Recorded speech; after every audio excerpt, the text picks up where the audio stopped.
Why use a currently page in the planner when you can have a planner full of currently pages? My thoughts exactly.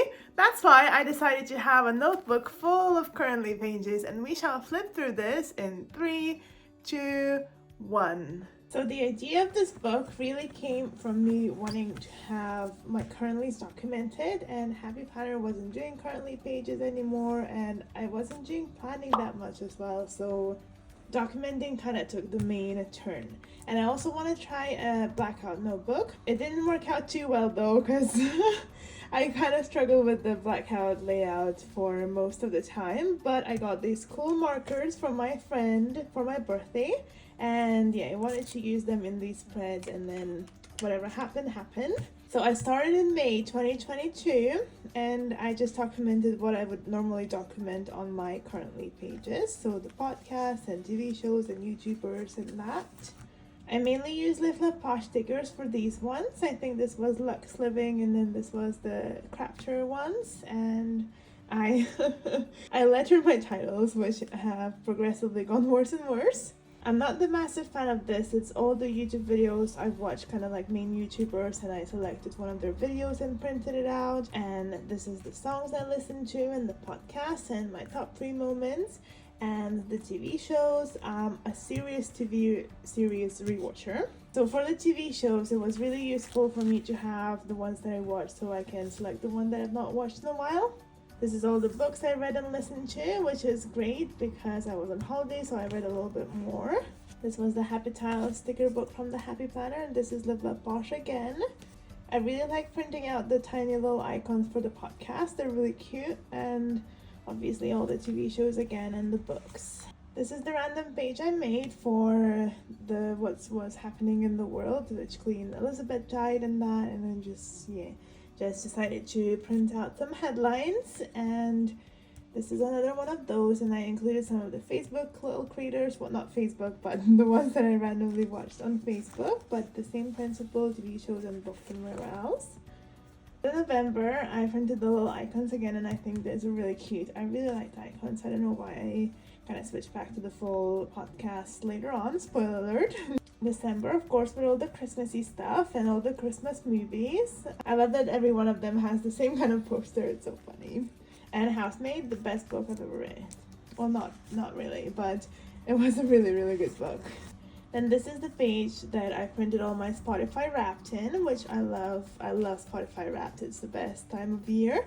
And I've also made this page using the Live Love Posh stickers, and it's just the top stuff. So top trips and moments and places and YouTubers and podcasts. So basically all the stuff that was there already. And thus we begin 2023. I really like January's page. I only printed a few little thumbnails here. The icons again for the podcast and the books, and I like that it's a bit more kind of minimal. Use the little boxes and just the plans here and there. This one is a bit fuller. You can see the contrast. This April one I actually made as a video, so you can go and watch that afterwards. I've just included new podcasts and old podcasts, and then YouTube videos, of course, the books would. In May, I used these checklist stickers as kind of like little washi strips, which I think turned out okay. And this is the Love Yourself sticker book from The Posh. You can see all these podcasts here. It's my favorite ones. I was watching The OC previously, so I listened to the Welcome to the OC Bitches. And the Witch Trials of J.K. Rowling was really interesting. I love Harry Potter, so any Harry Potter related drama, I love it. This is the little journaling sticker book from the Happy Planner, and you can color those in, but I thought it'll work well black and white. Was Firefly Lane, which was a really good show, at least first couple of seasons. First season at least. I've just added running music, so this is the album on Spotify. Then for July, I printed pictures with my Canon printer for the one that I bought for my stickers. So I wasn't sure how to put all the little icons on Canva, so it ended up to be a bit bigger, but it worked out in the end. So for all these kind of little collages and that, I just use Canva, and I select the 10 by 15 centimeter one, and I just put all the little things. I screenshot them. It's not that hard really. This is when I started to put the stickers behind the photos, and I think that worked out a bit better than previously what I did with stickers covering the photos. And I used the checklist again to create little washi strips. I tried to do the same thing for September and October, and I think October turned out a million times better than September. These are my own stickers, so it breaks my heart that it doesn't look as pretty as the as this one, but what can you do? I've included some of the stats for the social media as well, and just the same kind of stuff. For October, my favorite part is these kind of like little black bits that I cut out and put the titles for the sections there. I think it kind of like blends everything together. So did the same thing for November and December. Kind of just use the little tiny little box stickers that I don't usually use for anything else to put my little headings there. I printed out the episode that I liked for the podcast instead of the podcast logos. I was actually taking a little break of podcast that month because I felt it was being too inspiring. You know how they just inspire you to change your life, but you have no idea how, and it's hard. So yeah, I just had to take a little break there. And December is all about the Christmas movies and the Christmas spirit and the Christmas stickers from Live Look Posh, and it's all colorful and full on.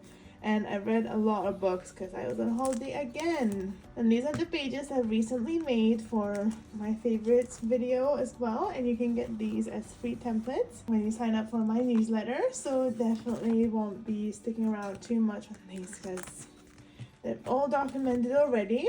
And these are just the pages that I made for all these stats that I got, that I screenshotted. Oh my goodness.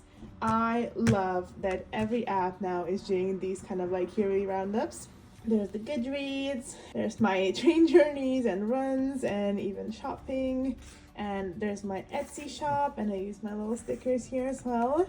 And that concludes the notebook, and I could just keep going with this one, but I have another layout in mind. I'm kind of done with this. I don't think I've innovated that much for all these pages. So for the future, I'll just make little templates as well and just kind of try and fill them in, and I'll even try and make a notebook and have it printed out, and I think that would work a bit better.